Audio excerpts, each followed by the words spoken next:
다른 때 강의할 때는 지금 한 과가, 이번 환가가 하루 정도 강의할 내용이었어요. 그죠? 근데 지금은 1시간에 다 하죠. 이 목표는 66과까지 다 빠짐없이 우리가 살펴보는 거다. 그렇기 때문에 핵심적인 것만 이야기하기 때문에 여러분이 교재를 꼭 읽어보셔야 해요. 교재를.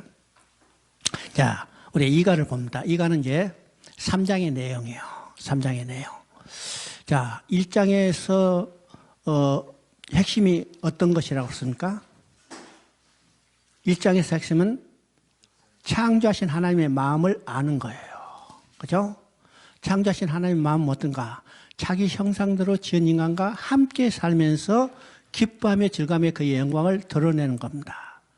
그 목적을 해서 창세기 2장 17절 선악을 알게 하는 나무의 실과는 먹지 말라. 먹으면 반드시 죽이라. 이것은 하나님과 인간이 영원히 함께 살기 위해서 주시는 언약입니다.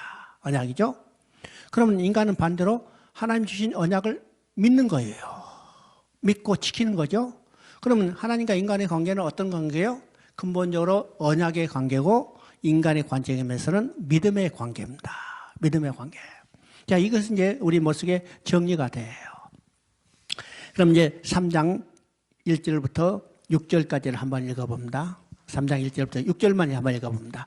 여자가 그 나무를 본즉 먹음직도 하고 보암직도 하고 지혜롭게 할 만큼 탐스럽기도 한 나무인지라. 여자가 그 열매를 따먹고 자기와 함께한 남편에게도 주매 그도 먹은지라. 자, 인간의 문제는 어디서부터 시작되냐면 창세기 3장 1절부터 6절 사이 이 6절에서 나타난 겁니다. 나타난 거죠. 지금 이것에 대한 많은 학자들의 연구가 있고 해석이 있지만은 이 핵심은 어떤 것일까? 선악과를 따먹는 것이 하나님의 언약을 어긴 거고, 그죠? 이 언약을 어긴 것은 어떤 것이에요? 바로 믿지 못하기 때문입니다. 그러면 선악을 따먹는 것은 불순종의 행위지만은 이 불순종의 행위가 나타난 것은 하나님의 약속을 믿지 못했기 때문이에요. 하나님의 약속은 먹으면 반드시 죽으리라. 그죠? 먹지 말라. 먹으면 반드시 죽으리라. 이 말을 반대로 이야기하면 먹지 않으면 영원히 함께 산다는 거예요. 그죠? 먹지 않으면 영원히 함께 산다는 거예요. 그런데 인간은 이 하나님의 언약을 믿지 못하고 사단의 유혹하는 말을 믿었어요. 먹어도 죽지 아니하리라. 먹으면 오히려 눈이 밝아서 하나님같이 되리라. 이 유혹하는 말에 넘어져서 어떻게 해요? 선악과를 따먹고 범죄하고 타락하게 된 겁니다. 타락한 자. 그러면 범죄하고 타락하는 인간을 하나님이 어떻게 하셨을까? 창세기 3장 9절 10절을 한번 보시면 여호와 하나님이 아담을 부르시며 그에게 이르시되 내가 어디 있느냐 이르되 내가 동산에서 하나님의 소리를 듣고 내가 벗었으므로 두려워 숨었나이다. 자, 선악과를 따먹고 범죄한 인간에게 하나님이 찾아오셨어요. 찾아오셨어. 그리고 내가 어디냐고 물어보시는 겁니다. 자, 이것을 통해서 우리가 무엇을 깨달아야 하냐면 하나님의 마음이 무엇인가를 알아야 합니다. 하나님 마음은 그들을 심판하는 데 목적이 있는 게 아니라 구원의 목적이 있다는 거예요. 만약 심판의 목적이 있다면 범죄한 그들에게 찾아오실 필요도 없고 내가 어딨냐고 물어보실 필요도 없습니다. 그런데 범죄한 그들에게 왜 하나님이 찾아오시고 내가 어딨냐고 물어보셨을까? 내가 어딨냐고 물어보시는 이 의미가 무엇일까? 하나님은요, 전지전능하신 하나님이에요. 아담과 하와가 무슨 일을 저질렀는지 다 알고 계세요. 또 그들이 어디 숨었는지 다 알고 계세요. 다 알고 계신 하나님이 찾아오셔서 내가 어디냐고 물어보시는 것은 그들이 무슨 잘못을 했는지 깨닫고 회개하고 돌아오기를 촉구하는 긍휼의 음성이었습니다. 그죠? 그래서 이 말을 통해서 성경 전체를 통해서 하나님의 마음은 심판의 목적이 있는 게 아니라 구원의 목적이 있다. 이 사실을 우리가 알게 되는 거예요. 우리가 계시록을 할 때 많은 사람들이 심판, 하나님의 불심판, 이건 이제 심판만 생각하죠. 우리는요, 계시록을 볼 때도 하나님의 심판의 목적이 있는 게 아니라 회개하고 돌아오기를 촉구하는 데 있다는 사실을 깨달아야 합니다. 깨달아야죠. 우리가 재앙을 내릴 목적이 뭘까요? 지금 코로나가 지금 창궐하는 목적이 뭘까요? 하나님이 무엇을 원하시겠어요? 이 악한 세상에 회개하고 돌아오기를 원하시는 하나님 마음이에요. 하나님 마음이에요. 얼마나 많은 하나님이 재앙을 내리셨어요? 이 재앙을 내리는 목적은 뭐예요? 회개하고 돌아오기를 원하시는 겁니다. 회개하고 돌아오지 않기 때문에 더 강한 것을 내리고 돌아오게 하는 거예요. 말 안 들으면 더 세게 때리는 거죠. 때리는 거예요. 부모가 자식을 때리는 목적은 뭐예요? 죽으라고? 죽으라고 때리는 거예요? 때리는 목적은 돌아오게 하는 거예요. 그러니까 하나님이 이 재앙을 내리는 개성은 목적은 뭐냐? 회개하고 돌아오는 데 있어요. 끝까지 참으면서. 끝까지 참아요. 그래서 여러분 이제 계시록을 보면 7 대접이 쏟아지는 그 순간에도 하나님 마음은 어떤 것인가?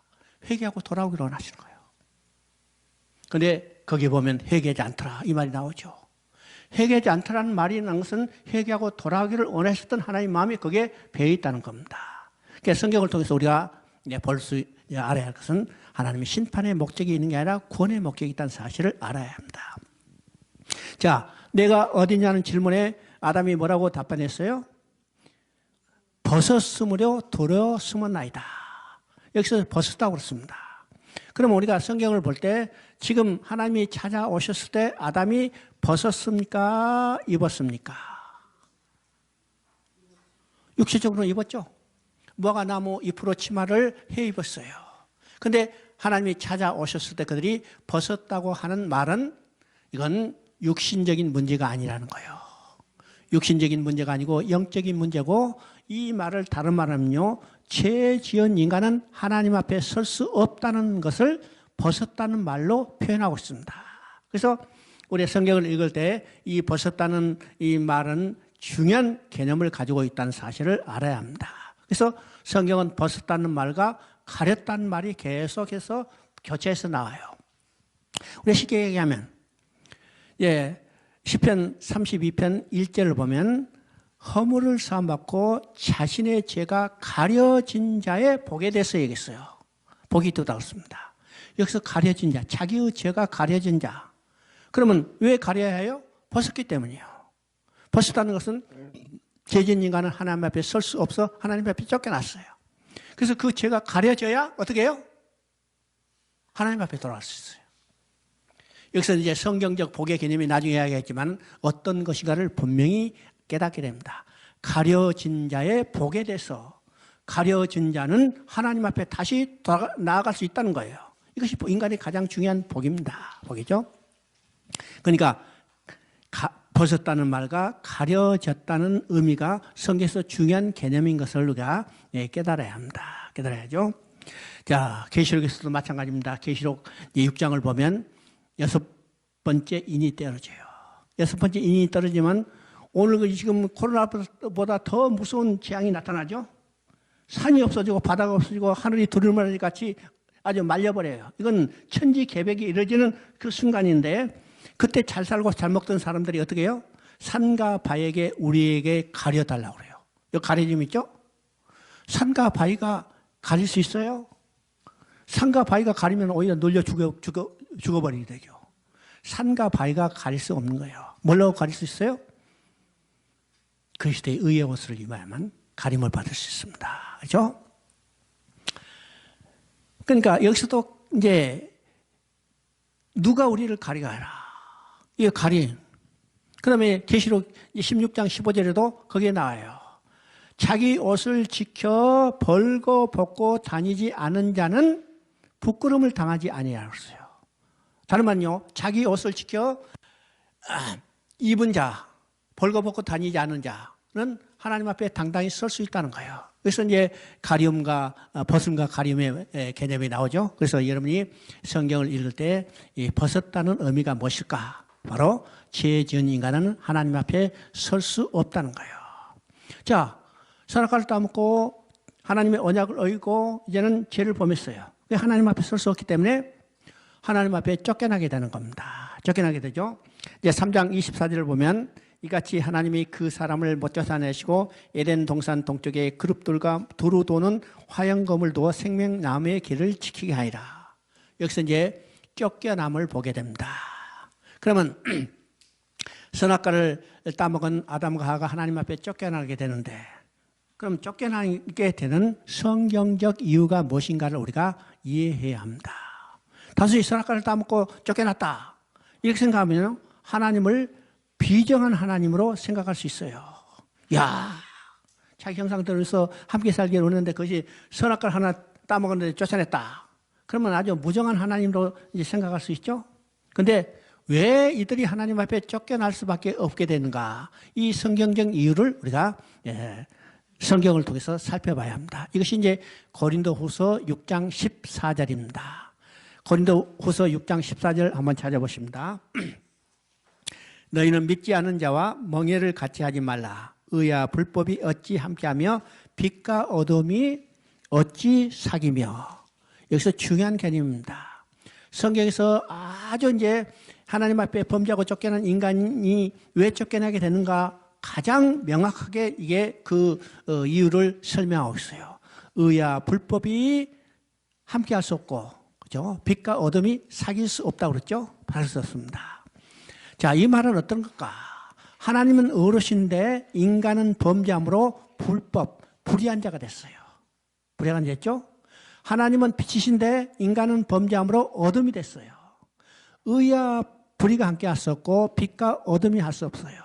범죄함으로 불의한 자가 되고 범죄함으로 어둠이 된 인간은 의로시고 빛이신 하나님과 함께 할 수 없기 때문에 쫓겨날 수밖에 없죠. 쫓겨날 수밖에 없죠. 그럼 여기서 이제 중요한 개념을 우리가 생각해 봅니다. 하나님은 의로신데 인간은 범죄함으로 불의한 자가 돼서 의로신 하나님 앞에 쫓겨났다. 그러면 쫓겨낸 인간의 가장 중요한 일은 어떤 일일까요? 엄마를 잃어버린 어린아이에게 가장 중요한 일은 어떤 일일까요? 엄마 찾아서 엄마 품에 다시 돌아가는 거예요. 그러면 하나님 앞에 쫓겨난 인간이 가장 중요한 일은 하나님 앞에 다시 돌아가는 거예요. 그런데 의로신 하나님 앞에 범죄함으로 불의한 자가 돼서 하나님 앞에 쫓겨났다. 그러면 쫓겨난 인간이 하나님 앞에 다시 돌아간 것이 가장 중요한 일인데 그러면 어떻게 하면 하나님께 돌아갈 수 있어요? 의로워져야 해요. 의로워져야만 의로신 하나님 앞에 돌아갈 수 있습니다. 그래서 여기서 의롭게 됐다는 개념이죠. 그런데 인간 스스로 의롭게 될 수 없기 때문에 하나님이 의롭다 여겨주셔요. 의롭다. 그래서 이것을 우리가 칭의라고 합니다. 우리 이제 여러분이 성경 공부하면 비교적 이제 조직 신앙을 가지고 성경 공부를 많이 하죠. 그래서 제일 우리가 많이 듣는 말이 어떨까? 구원론에서 가장 중요한 것은 의롭게 되는 거예요. 그렇겠죠? 칭의에 대해서 많이 듣죠? 칭의에 대해서. 그러면 칭의의 근본적인 개념이 뭘까? 학문적으로 여러 가지 우리가 지금까지는 학문적으로만 배웠기 때문에 그렇게 관점을 가지고 정리하려지만 아주 간단한 이야기예요. 의롭게 됐다는 것은 하나님 앞에 다시 돌아가게 됐다는 거예요. 왜요? 하나님은 의로신데 인간은 범죄함으로 불의한 데서 하나님 앞에 쫓겨나기 때문에 쫓겨난 인간의 가장 중요한 일은 하나님 앞에 다시 돌아가는 것이요. 돌아가기 위해서는 의롭게 되어야 해요. 인간 스스로 의롭게 될 수 없기 때문에 하나님이 의롭다 여겨주시는 겁니다. 누구를 통해서? 그것이 바로 성경 이야기입니다. 의롭게 여겨주시는 거. 누구를 통해서? 예수 그리스도를 통해서. 그렇죠? 그 다음에 하나님은 빛이신데 인간은 범죄함으로 어둠이 됐어요. 빛과 어둠이 함께 할 수 없기 때문에 어둠이 된 인간은 빛이신 하나님 앞에 쫓겨날 수밖에 없죠. 그러면 쫓겨난 인간의 가장 중요한 일은 하나님 앞에 다시 돌아가야 해요. 다시 돌아가기 위해서는 어떻게 해요? 어둠이 빛으로 바꿔줘야 합니다. 변해야죠. 그런데 인간 스스로, 어둠은 스스로 빛을 낼 수 없어요. 그래서 인간 스스로 하나님 앞에 돌아갈 수 있기 때문에 하나님은 이 어둠을 빛으로 바꿔주시고 빛이신 하나님 앞에 다시 돌아오게 하는 거예요. 그러면 어두운 가운데 비춰진 빛은 누굴까? 이 세상에 찬 빛으로 오신 예수 그리스도입니다. 예수 그리스도죠? 고린도후서 4장 6절을 한번 읽어봅니다. 고린도후서 4장 6절 어두운 데 빛이 빛이라 말씀하셨던 그 하나님께서 예수 그리스도의 얼굴에 있는 하나님의 영광을 아는 빛을 우리 마음에 비추셨느니라. 우리가 구원받기 전에는 어둠 그 자체였어요. 그런데 예수 그리스도의 빛을 우리 마음에 비춰졌기 때문에 이 어둠이 빛으로 바꿔져서 이제는 빛이신 하나님 앞에 돌아가게 되는 겁니다. 이게 하나님의 구원 계획이에요. 그런 것이죠. 그러면 하나님의 범죄하고 쫓겨난 인간을 돌아가게 해서 이제 어떤 조치를 취했을까? 어렵게 만들어주시고 빛으로 바꿔주시기 위해서 하나님은 새로운 언약을 주시는 것이 창세기 3장 15절입니다. 창세기 3장 15절 한번 읽어보십니다. 너희 후손도 여자의 후손과 원수가 되게 하리니 여자의 후손은 내 머리를 상하게 할 것이요 너는 그의 발꿈치를 상하게 할 것이라. 이것을 우리가 신학적으로 원복음이라고 합니다. 왜일까? 복음의 형태가 완전히 갖춰지지 않았지만은 이 말씀을 주심으로 이 말씀을 점점 밝게 확실하게 발전시켜 나가는 것이 하나님의 일이에요. 이것이 성취가 어떤가? 바로 십자가에서 일어나는 사건이죠. 이게 복음입니다. 그래서 이것을 원복음이라는데 이 핵심은 여자의 후손을 보내주시겠다는 약속입니다. 여기 이제 성경을 보면 여자와 여자의 후손이 나오는데 그럼 같은 개념입니다. 그러면 바로 이제 여자의 후손을 보내주시다는 것이 이 내용의 핵심인데 바로 이 창세기 3장 15절은 우리가 새 마디로 되어 있다는 사실을 여러분이 염두에 둬야 해요. 이걸 기억해야 해요. 저는 이야기합니다. 우리가 이제 요한복음 3장 16절은 다 암송하고 있어요. 이거 성경 안 봐도 다 알고 있죠? 근데 창세기 3장 15절은 암송하고 있는 사람이 없어요. 거의. 없어. 근데 요한복음 3장 16절을 암송한다면 창세기 3장 15절도 똑같이 암송해야 해요. 왜요? 요한복음 3장 16절은 창세기 3장 15절을 그대로 성취한 겁니다. 성취한죠? 하나님이 세상을 이처럼 사랑하나 독생자를 주셨으니, 독생자는 누구예요? 여자의 후손을 보내주셨으니. 목적이 뭡니까? 범죄하고 하나님을 떠난 인간을 다시 돌아오겠어요. 범죄하고 죽은 인간들을 생명을 주셔서 다시 돌아오게 하겠죠. 그래서 여자의 후손을 보내주시는 약속인데 이 창세기 3장 15절은 세 마디로 되어 있습니다. 첫째는 두 진영으로 나뉠 것에 대해서 이야기해요. 두 진영은 여자의 후손과 뱀의 후손의 두 진영입니다. 그러냐? 이 두 진영은 창세기 3장 15절부터 시작해서 어디까지 이루어지냐면 계시록 마지막까지 이루어져요. 이 두 진영이 나타납니다. 오늘도 바로 이 두 진영이 이 땅에 존재한다는 사실을 우리가 알아야 합니다. 이 땅에는 수많은 국가, 수많은 민족이 있지만 영적으로 이야기하면 두 민족, 두 국가만이 존재해요. 주제죠. 쉽게 말하면 믿는 자, 믿지 않은 자. 한국도 두 나라 두 민족이요. 미국도 두 나라 두 민족이요. 중국도 두 나라 민족이요. 탄자니아도 두 나라 두 민족. 여러 종족이 있는 게 아니라 두 나라 두 민족만이 존재해요. 믿는 진영과 믿지 않은 진영. 그렇죠? 그 다음에 두 번째는 이 두 진영 사이는 원수가 되고 싸움이 있어요. 이것을 우리가 영적 전쟁이라 합니다. 그러면 이 땅에 존재하는 모든 사람들은 어느 진영, 반드시 한 진영에 속해 있어요. 양쪽에 다 속해 있는 사람도 없고 양쪽에 다 속하지 않는 사람도 없고 반드시 한 진영에 속해 있습니다. 그럼 우리는 어느 진영이요? 믿는 자, 여자의 후손 진영이기 때문에 우리는 다른 진영과 싸움을 하는 거예요. 이거 영적 전쟁입니다. 영적 전쟁이요. 그래서 우리는 지금도 영적 전쟁을 하고 있다는 사실을 알아야 해요. 알아야죠. 그런데 많은 성도들이 영적 전쟁을 하고 있는지도 모르기 때문에 싸울 준비도 안 됐고 그래서 넘어지는 겁니다. 넘어져요. 자, 우리는 영적 전쟁을 하고 있다는 사실을 알아야 합니다. 그러면 영적 전쟁을 하니까 믿지 않는 사람하고 매일 싸워야 하느냐? 이건 아니에요. 믿지 않는 그 사람 자체는 우리가 싸워야 할 대상이 아니고 우리가 구원해야 할 대상입니다. 그러면 누구하고 싸워요? 이 믿지 않는 사람을 올가매고는 뒤에 사단의 세력과 싸워야 하는 거예요. 이 사람은 정말 불쌍한 사람이에요. 믿지 않는 사람은. 왜요? 사단이 강력한 진이 그를 붙들고 있기 때문에 거기서 헤어나지 못하고 있잖아요. 그러면 우리는 복음으로 그 강력한 사단의 진을 격파하고 갇혀있는 그를 끄집어내야 하는 거예요. 이게 우리 영적 전쟁입니다. 영적 전쟁이에요.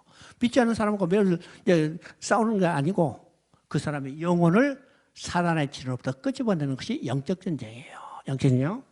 세 번째, 이 전쟁의 결과가 어떻게 끝날 것인가를 이미 계시했어요. 여자의 후손이 뱀의 머리를 상하게 할 것이다. 그죠? 머리를 상하는 것은 결정적인 승리를 이야기합니다. 그런데 사단도 만만히 물러나는 게 아니라 끝까지 저항해 올 것을 계시하고 있어요. 그 말이 여자의 후손의 발꿈치를 상하게 할 것이다. 이것이 오늘 이 땅에 우리가 살고 있는 우리들의 현실입니다. 이 땅의 교회는 어떤 존재예요? 계시록에서 말하는 것처럼 예수의 환난과 참회에 동참하는 교회, 바로 발꿈치를 상함당하는 아픔을 겪고 있다는 거예요. 그러나 결정적 승리는 누가 있어요? 여자의 후손이 승리했어요. 이것이 예수님이 요한복음 16장 33절에 이야기합니다. 너희가 세상에서 환난을 당하나, 이 말은 너희가 세상에서 발꿈치를 상함당하는 아픔을 겪거나 담대하라, 내가 세상을 이겨노라. 이것이 계시록에서 그대로 나타나는 거죠. 계시록에 나타나는 교회는 아까 이런 것처럼 예수 그리스도를 증언하다가 예수 그리스도의 환난과 고난에 동참하는 교회예요. 뱀의 후손의 진영, 사단이 지금 괴롭히고 핍박하고 있다는 거죠. 그러나 승리는 어떤 것이요? 결과적으로 무너졌다 바벨론이요. 믿는 자의 승리, 예수의 승리, 여자의 후손의 승리를 선언하고 있는 겁니다. 선언하고 있죠. 자, 3장 21절 한번 읽어봅니다. 3장 21절, 여호와 하나님이 아담과 그의 아내를 위하여 가죽옷을 지으시니라. 자, 우리 이제 창세기 3장에서 두 가지 사실을 정확히 알아야 합니다. 이제 창세기 3장 15절은 여자의 후손을 보내주셨다요. 그러면 범죄하고 하나님 앞에 쫓겨난 인간을 통해 돌아오게 해서 어떻게 해야겠다요? 첫 번째, 누구를 통해서 돌아오게 할 건가? 이것이 창세기 3장 15절에서 여자의 후손을 보내주시겠다는 것이에요. 두 번째, 창세기 3장 21절은 무슨 방법으로 돌아오게 할 것인가? 그죠? 무슨 방법으로 돌아올게 한가? 그럼 무슨 방법은 어떤 것이요? 자, 아담이 하나님이 찾았을 때 벗었으므로 두려워 숨어있다 했기 때문에 무슨 방법은 어떤 거예요? 간단히 말해서 이 벗은 것을 가려줘야 해요. 가려줘야 해요. 그래서 창세기 3장 21절에 여호와 하나님이 아담과 그의 아내를 위하여 가죽옷을 지어 입히시니라. 성경 아주 간단한 내용이죠. 자, 우리가 창세기 3장에서 나타나는 이것만 정확히 이야기하면 성경은 이것을 점점적으로 발전시켜나가는 하나님의 일을 기록하고 있다는 사실입니다. 그러면 창세기 3장 21절에 여호와 하나님께서 아담에게 가죽옷을 지어 입히시니라고 말씀했는데, 여기서 간단하게 말하는 여기서 네 가지 중요한 개념이 있어요. 네 가지 중요한 개념. 첫째는 가죽옷을 지어 입히시다고 그러죠. 그러면 이거 어떤 거니까? 창세기 3장 7절에서는 아담과 하와가 자기들이 벗은 것을 알고 부끄러운 것을 가리기 위해서 스스로 무화과 나무 잎으로 치마를 해 입었어요. 그죠? 그런데 창세기 3장 9절에 하나님이 찾아왔을 때 아담이 뭐라고 그랬어요? 우리가 벗었으므로 두려웠으면아이다. 벗었으므로 두려웠으면아. 벗었기 때문에 하나님 앞에 서서 하나님 앞에 쫓겨나요. 그래서 하나님이 그들을 돌아가기 위해서 가죽 옷을 지어 입혔어요. 이 말은 어떤 말일까? 인간의 행위로는 하나님 앞에 나갈 수 없다는 겁니다. 인간의 행위로는 하나님 앞에 나갈 수 없어. 그래서 성경은 계속해서 이야기하죠. 인간이 스스로 하나님 앞에 나갈 수 있는 자력권은 불가능하다. 그래서 하나님이 가죽옷을 지어 입혀서 그들을 돌아오게 하는 겁니다. 그래서 여기서 보는 것도 하나님의 주권적인 역사인 것을 우리가 깨닫게 되는 거예요. 깨닫게 되는 거죠. 그래서 인간의 행위로는 하나님 앞에 나아갈 수 없어요. 그래서 로마서 3장 20절에 이야기합니다. 율법의 행위로는 의롭다함을 얻을 육체가 없나니. 인간의 행위로는 의롭다함을 얻을 육체. 하나님 앞에 나아갈 육체가 아무도 없다는 거예요. 없죠? 두 번째 개념은 여호와 하나님이 아담과 하에게 가죽 옷을 지어 입히시니라고 했어요. 그러면 가죽 옷을 지어 입히실 때까지 인간이 한 일이 어떤 일인가? 가죽 옷을 지어 입히실 때까지 인간이 한 일이 어떤 일이요? 아무것도 없어요. 하나님이 짐승을 끌어다가 짐승을 잡아서 가죽을 벗겨서 가죽 옷을 만들어서 지어 입히셨어요. 입히실 때까지 인간은 하는 일은 아무것도 없죠? 이 말은 어떤 말인가? 하나님이 구원 계획을 이루신 일은 하나님의 주권적인 역사라는 거예요. 주권적인 거예요. 이것이 이제 두 번째 나타나는 거죠. 세 번째는 가죽 옷이라는 말 속에 내포되어 있는 의미입니다. 가죽 옷을 짓기 위해서는 선행돼야 할 일이 있습니다. 가죽 옷을 짓기 위해서는 선행돼야 할 일이 어떤 일일까요? 짐승이 죽어야 해요. 짐승이 피 흘려야 해요. 짐승이 죽지 않으면 가죽을 벗길 수도 없고, 짐승이 죽지 않으면 가죽 옷을 지을 수도 없어요. 그래서 가죽 옷을 지은 가죽이라는 이 말 속에 짐승의 죽음, 피 흘림이 계시되어 있습니다. 그러면 이 짐승의 죽음, 피 흘림은 어떤 것이에요? 어진 양 되셔 십자가에 우리의 벗은 것을 가려주시기 위해서 가죽 옷이 됐을 예수 그리스도를 예표하는 겁니다. 예표하고 있죠? 네 번째는 하나님이 짐승을 잡아서 가죽 옷을 지어서 입혀 주셨어요. 그러니까 가죽 옷을 지어 입혀 주실 때까지 하나님이 절대적인 주권을 이루지만은 인간의 그것에 대한 반응은 어떤 것일까? 인간의 그것에 대한 반응은 감사함으로 받아 입는 일이에요. 안 입겠다고 도망가 버리면 입힐 수 없죠? 그런데 가죽 옷을 지어 입힐 때 감사함으로 받아 입는 일. 이것은 바로 다른 말하면요. 오직 믿음이라는 사실입니다. 믿음이라는 사실이죠. 그래서 이 창세기 3장 21절을 통해서 우리가 네 가지 중요한 사실을 우리가 머릿속에 정리되어야 해요. 첫째는 뭐라고 했어요? 인간의 행위로는 하나님 앞에 스스로 나아갈 수 없다는 거예요. 두 번째는 하나님이 구원계획을 이루신 이는 하나님의 절대적인 주권적인 역사라는 거예요. 또 세 번째, 가죽 옷을 지어 입힐 때는 이미 예수 그리스도의 십자가의 죽음을 계시하고 있다는 사실입니다. 네 번째는 인간은 오직 믿음으로만 하나님 앞에 나아갈 수 있다는 것을 얘기했습니다. 우리 이제 창세기 3장을 우리가 이제 살펴봤는데 이것을 통해서 로마서가 뭘 논증하고 있는가를 우리가 깨닫게 되는 겁니다. 그렇죠? 로마서는 우리가 이제 성경에서 중요한 책이라고 그래요. 어떤 학자는 이야기합니다. 성경 66권 중에 65권이 다 없어지고 로마서만 남는다 하더라도 우리 믿음과 구원에는 아무런 이상이 없다. 그죠? 그만큼 로마서가 중요한 책이라고 그러죠. 그러면 왜 로마서가 그만큼 중요한 책일까? 로마서는 어떤 책보다도 복음에 대해서 가장 논리적으로 확실하게 정리했기 때문이에요. 왜일까요? 로마서를 기록한 목적이 있어요. 로마서를 기록한 목적은 지금 아직도 자라지 못한 로마 교회에 복음이 무엇인가를 정확히 알려주기 위해서요. 그를 통해서 이 로마 교회가 잘 자라기 위해서 로마서를 기록했죠. 그래서 아직 성숙하지 못한 이 교회, 복음이 무엇인지를 정확히 알지 못한 이 교회에게 무엇을 가르쳐줘야 해요? 복음이 무엇인가를 정확히 가르쳐줘야 해요.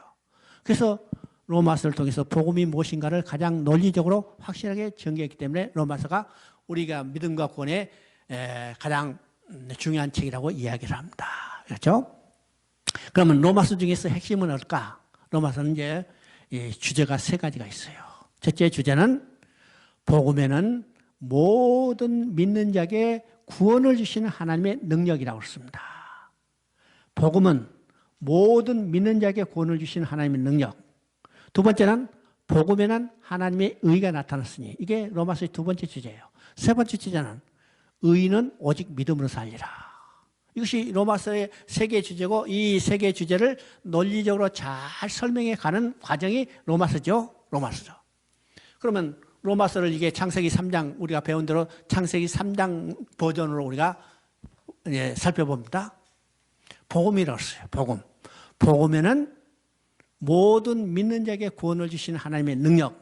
인간의 능력이 아니라 하나님의 능력이에요. 인간의 능력이 아니라 하나님의 능력이에요. 모든 믿는 자에게 구원을 주시는 하나님의 능력. 그죠? 그럼 이제 여기서 복음이라는 말이 무엇인가를 살펴봐야 해요. 맞죠? 복음. 우리는 복음이라는 말 많이 쓰죠? 복음이라는 말이 많이 써. 그래, 복음이 뭘까 물어보면 이제 다 지금까지 배운 이제 학문을 가지고 그 설명하려고 그래요. 복음이 뭘까요? 기쁜 소식 맞아요. 기쁜 소식 그건 맞는 거죠? 박옥수가 기쁜 소식 말 쓰니까 기쁜 소식이라는 말을 안 써. 근데 복음은 그 말대로 기쁜 소식이에요. 그러면 기쁜 소식의 내용이 뭘까? 여러분 기쁜 소식 하는데 기쁜 소식의 내용이 뭘까요? 엄마를 잃어버린 아이에게 가장 기쁜 소식은 어떤 것이요? 엄마 품에 다시 돌아갔다는 소식이요. 하나님 앞에 쫓겨난 인간에게 가장 기쁜 소식은 어떤 소식이요? 어떤 소식? 하나님 앞에 다시 돌아가겠다는 소식이에요. 이게 아주 간단한 겁니다. 복음, 하나님 앞에 다시 돌아가겠다는 소식, 이것이 인간이 들을 수 있는 가장 기쁜 소식이에요. 그런데 인간 스스로 돌아갈 수 없죠? 하나님이 내가 돌아오게 하리라. 인간의 능력이 아니라 하나님 자신의 능력이에요. 이게 복음에는 하나님의 능력이라고 했어요. 두 번째는 복음에는 하나님의 의가 나타났으니 그렇죠? 의가 나타났으니. 그러면 복음은 아까 얘기한 대로 하나님 앞에 쫓겨난 인간이 하나님 앞에 다시 돌아가겠다는 소식이 가장 기쁜 소식인데 누구를 통해서? 바로 예수 그리스도를 통해서 입혀지는 가죽옷을 통해서. 이 말은요, 여자의 후손으로 오셔서 십자가에 못 박혀 죽으신 예수 그리스도를 통해서 돌아갈 수 있는 거예요. 이것이 창세기는 여자의 후손과 가죽옷으로 계시됐다가 이제는 실체로 드러났어요. 그래서 이것이 하나님의 의예요. 왜 하나님의 의예요? 우리를 의롭게 여겨주시는 것이기 때문에 하나님의 의예요. 구약에서는 이것이 그림자로 보여졌다가 이제는 신약에서는 실제로 드러났죠. 하나님의 의가 나타났으니 나타났다고 했어요. 이것이 두 번째 로마서의 주제입니다. 세 번째는 인간이 할 수 있는 일이 어떤 일이요? 오직 믿음으로 하나님 앞에 나아갈 수 있어요. 인간이 어떤 조건이 아니라 오직 믿음으로 하나님이 가죽옷을 지으실 때 감사함으로 받아 입는 일, 오직 믿음으로 하나님 앞에 나아갈 수 있는 겁니다. 이것이 로마서 이 세 개의 주제를 논리적으로 설명하는 것이 로마서 이야기예요. 로마서 이야기죠. 자,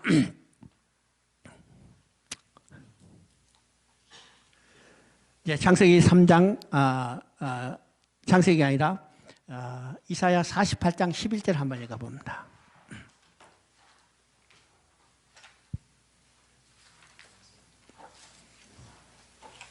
이사야 48장 11절 내가 나를 위하여 이를 이룰 것이라 어찌 내 이름을 욕되게 하려 내 영광을 다른 자에게 주지 아니라. 자, 우리가 지금까지는요 이것에 대해서 교회에서도 크게 이렇게 이야기하지 않았어요. 성도들도 이 내용들은 잘 머릿속에 정리되지 않고 있어요. 그런데 성경을 이해하고 하나님이 구원계를 이루신 일이 어떤 것인가를 깨닫는 아주 핵심적인 내용입니다. 그죠? 네죠. 지금 여러분이 자식을 잃어버렸다. 자식을 잃으면 반드시 찾죠? 반드시 찾죠. 그러면 우리가 이제 논리적인 개념으로 한번 생각해 봅니다. 논리적인 개념으로. 잃어버린 자식을 찾는다. 왜 찾아요? 부모를 위해서 찾아요? 아니면 잃어버린 자식을 위해서 찾아요? 누구를 위해서 찾을까요? 부모 자신을 위해서 사는 거예요. 그래서 부모는요, 자식을 잃어버리면 그 순간부터 그냥 가슴이 내려앉을 거죠. 언제까지? 찾을 때까지. 만약 찾지 못하면요, 죽을 때 눈 감고 죽지도 못해요. 이것이 부모의 마음이에요. 그래서 자식을 잃어버린 부모는 자기 자신에 의해서 이 자식을 반드시 찾는 거예요. 끝까지 찾는 거죠. 끝까지죠. 그러면 하나님도 뭐예요? 하나님도 자기 백성, 자기 아내, 자기 아들을 잃어버렸다면 반드시 찾죠. 누구를 했어요? 하나님 자신을 했어요. 그래서 지금 48장 11절에 내가 나를 위하여 하나님 자신을 위해서 구원객을 이뤄가는 겁니다. 하나님 자신을 위해서 잃어버린 백성을 찾는 거예요. 그리고 구체적으로 내 이름을 욕되게 하며 내 영광을 다른 자에게 주지 아니하리라. 이 말은 어떤 개념일까? 자, 아담이 범죄하고 사단의 노예로 전락됐어요. 누구의 이름이 모독받았어요? 하나님 자신의 이름이 모독받았어요. 누구의 영광이 훼손됐어요? 하나님 자신의 영광이 훼손됐어요. 그렇죠?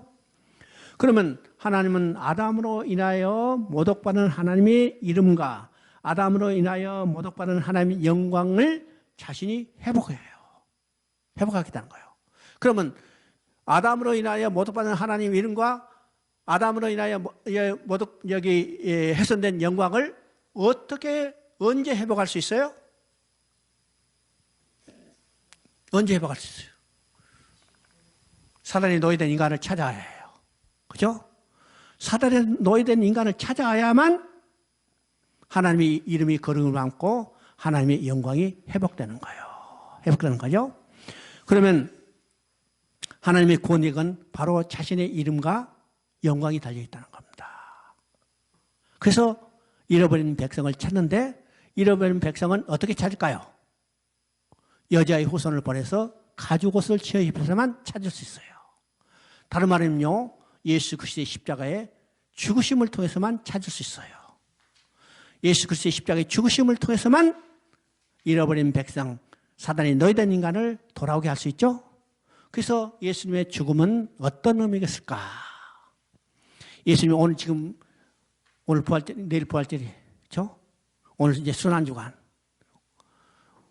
어제 십자가에 못 박혀 죽으셨어요. 그러면 내일 이제 새벽에 부활하셨어요. 예수님의 십자가의 죽음 의미가 뭘까요? 예수님의 십자가의 죽음은 이 의미가 뭘까요? 예수님의 십자가의 죽음은 아담으로 인하여 모독받은 하나님의 이름과 훼손된 하나님의 영광을 회복시키는 데 있습니다. 회복시키는 데 있어요. 하나님이 자신의 이름과 영광을 위해서 잃어버린 이 백성을 찾는데 누가 대적할 수 있어요? 누가 방해할 수 있어요? 이 일은 절대로 실패할 수 없다는 사실을 우리가 깨닫게 되는 겁니다. 깨닫게 되는 거죠. 자, 우리 성경 한번 봅니다.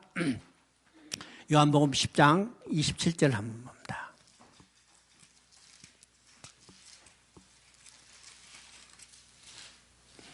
요한복음 10장 27절 28절 내 양을 12장 27절 28절 지금 내 마음이 괴로우니 무슨 말을 하리요? 아버지여 나를 구원하여 이때를 면하게 하여 주옵소서. 그러나 내가 이를 위하여 이때 왔나이다. 아버지여 아버지의 이름을 영광스럽게 하옵소서 하시니 이에 하늘에서 소리가 나서 이르되 내가 이미 영광스럽게 하였고 또다시 영광스럽게 하리라 하시니라. 지금 이것은 어떤 사항이요? 지금 목요일 저녁이죠. 목요일 저녁이에요. 목요일 저녁 이날이 지나면 이제 금요일 날 붙잡히시고 십자가에 못 박혔어요. 그러면 이때 이 일을 위하여, 그럼 이 일은 어떤 거냐면 십자가에 못 박히실 일을 위하여 이때가 때가 됐다는 거예요. 그러면 예수님이 십자가에 못 박힘을 통해서 뭐가 이루어져요? 하나님의 영광이 회복되는 거예요. 하나님의 영광이 회복되는 거예요. 그래서 28절에 아버지의 이름을 영광스럽게 하옵소서 하시니 이제 하늘에서 소리가 나서 이르되 내가 이미 영광스럽게 하였고 또다시 영광스럽게 하시옵소서. 하나님의 영광이 예수 그리스도의 십자가의 죽음을 통해서 회복된다는 겁니다. 우리 이제 13장을 다시 한번 봅니다. 요한복음 13장 31절 한번 읽어봅니다. 요한복음 13장 31절 그가 나간 후에 예수께서 이르시되 지금 인자가 영광을 받았고 하나님도 인자로 말미암아 영광을 받으셨도다. 자, 여기서 아주 중요한 의미가 있죠. 그가 나간 후에. 그럼 이 그가 나간 후는 것은 어떤가? 가룟 유다가 예수님을 팔로 지금 나간 후에요. 그가 나간 후에. 가룟 유다가 예수님을 팔로 나간 후에 예수님이 말씀하셨어요. 인자가 영광을 받았고 하나님도 인자로 말하며 영광을 받으셨도다. 이게 어떤 의미인가 생각해야죠. 가룟 유다가 예수님의 십자가 팔므로 예수님은 십자가에 못 박혀 죽게 돼요. 예수님의 십자가 죽음을 통해서 어떻게 해요? 하나님의 영광이 회복되는 겁니다. 예수님이 십자가에 죽지 않으면 절대로 하나님의 영광은 회복되지 않아요. 왜요? 예수님이 십자가에 죽으셔야만 하나님은 잃어버린 자기 백성을 찾게 되고 잃어버린 백성을 찾게 되므로 아담으로 말미암아 모독받은 하나님의 이름과 영광이 회복되게 되죠. 회복돼요. 하나님이 나를 구원하신 목적이 뭘까요? 나를 위해서가 아니라 하나님 자신을 위해서요. 일은 절대로 실패하지 않는다는 사실을 우리가 확신할 때 우리의 구원이 얼마나 안전하고 확실한 것을 우리가 깨닫게 되는 겁니다. 그러죠? 그러면 하나님을 떠난 인간을 돌아오게 해서 이루시게 하는 것이 목적이 뭘까? 바로 천국의 회복에 있습니다. 천국의 회복에 있어요. 그럼 우리 천국의 삶이 무엇인가를 우리가 한번 생각해 봐야 합니다. 천국의 삶이 무엇일까? 우리가 천국 하지만은 지금 천국의 삶이 어떤 것일까? 이 천국의 삶이 무엇인가를 알 때 성경에서 나오는 여러 가지 용어들을 우리가 이해할 수 있어요. 이해할 수 있죠? 그러면 천국의 삶은 어떤 것일까? 첫째는 하나님이 주신 생명으로 영원히 하나님과 함께 사는 거예요. 하나님이 주신 생명으로 영원히 하나님과 함께 사는 거예요. 이것을 바로 영생이라고 그러죠. 영생을 해요. 그런데 인간이 범죄하자 어떻게 했어요? 하나님 주신 생명이 사라지고 어떻게 해요? 죽음이 왔어요. 사망이 왔죠. 이제 두 번째는 하나님의 공급함으로 풍성한 삶을 누리는 겁니다. 하나님의 공급함을 통해서 풍성한 삶을 누리는 거예요. 범죄하고 아담이 하나님 앞에 쫓겨나기 전에 부족함이 있었어요? 없었어요? 부족함이 있었어요? 없었어요? 없었어요. 부족함이 없었어요. 그런데 범죄하고 하나님의 앞에 쫓겨나자 하나님의 공급이 끊어졌어요. 하나님의 공급이 끊어지자 인간 스스로 자기의 필요를 채우기 위해서 애쓰고 힘쓰지만은 아무도 만족할 수 없다는 거예요. 만족할 수 없죠. 이게 두 번째 천국의 삶입니다. 세 번째는 하나님과 함께 살면서 기뻐하며 즐거워하는 삶을 누리는 겁니다. 하나님의 영광을 바라보고 즐거운 삶을 누리는 거예요. 이것이 천국의 삶입니다. 세 번째는 하나님과 영원히 함께 사는 거예요. 물론 하나님과 함께 사는 자체만 이루어진다면 하나님의 인간의 모든 문제가 다 해결돼요. 다 해결되죠? 바로 이게 천국의 삶이에요. 그러면 우리가 이제 천국의 삶은 하나님이 주신 생명으로 영원히 사는 거예요. 그런데 인간이 범죄함으로 하나님 앞에 쫓겨나자 어떻게 해요? 이 생명이 사라지고 죽음이 왔어요. 그러면 언제 이것을 회복할 수 있어요? 예수 그리스도를 통해서. 그래서 예수님이 오셔서 말씀하십니다. 나를 믿는 자는 멸망치 않고 영생을 얻으리라. 나를 믿는 자는 사망에서 생명으로 옮겨지는가. 예수를 믿는 순간에 우리는 사망에서 생명으로 온 거죠. 다른 말은요, 천국의 삶이 회복되는 겁니다. 두 번째, 우리 이제 천국의 삶에 하나님 주신 공급을 통해서 우리가 풍성한 삶을 누렸죠. 그런데 범죄하고 하나님 앞에 쫓겨나자 이 풍성한 삶이 다 사라졌어요. 그럼 언제 풍성한 삶이 회복될까요? 인간이 자신의 노력과 힘으로는 아무것도 만족할 수 없어요. 만족할 수 없어요. 우리가 이게 세상에서 가지고 있다지만은 양이 적고 많은만 차이가 있을 뿐이지 다 똑같아요. 실제로. 언제 풍성한 삶이 회복할 수 있을까? 예수 그리스도를 통해서 하나님 앞에 다시 돌아갈 때요. 예수님은 분명히 말씀하십니다. 요한복음 10장 9절 10절에 이걸 이야기해요. 나는 양의 문이라. 나를 통해서 들어가고 나오면 양은 꼴을 얻으리라. 여러분 보세요. 양에게 필요한 것은 뭐예요? 꼴이에요. 꼴이죠. 그런데 들어가며 나오며 꼴을 얻는다는 것은 부족함이 있단 말이에요? 없단 말이에요? 없어요.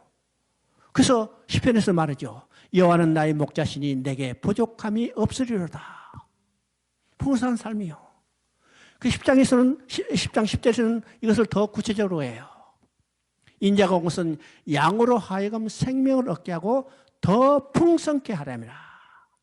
더 풍성케 하려. 생명만 주신 게 아니라 우리로 하여금 풍성한 삶을 누리도록 하는 거예요.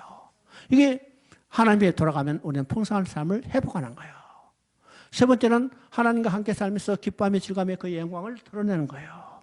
그런데 범죄하자 하나님 앞에 쫓겨나서 인간에게는 뭐가 왔어요? 기쁨과 즐거움 대신 슬픔과 고통이 왔어요. 인간이 이것을 해결하기 위해서 날마다 쾌락을 추구하지만은 아무도 해결할 수 없죠. 여러분 보세요. 지금 N번방이라는 이 사건, 이건 쾌락을 추구하는 인간의 극단적인 모습을 보여주는 겁니다. 다른 사람의 고통을 통해서 자기가 즐거움을 느끼는 거예요. 이게죠. 쾌락을 추구하는 거예요. 그런데 아무리 인간이 스스로 쾌락을 추구해봐도 만족할 수 없다는 거예요. 만족할 수 없기 때문에 더 아주 센 것을 추구해나가지만 만족할 수 없죠. 언제 회복할 수 있어요? 예수 그리스도를 통해서 하나님께 다시 돌아갔을 때요. 다시 돌아갔을 때요. 그래서 로마서 5장 1절 2절의 이야기입니다. 믿음으로 의롭다함을 얻었으니 이제는 그리스도로 말미암아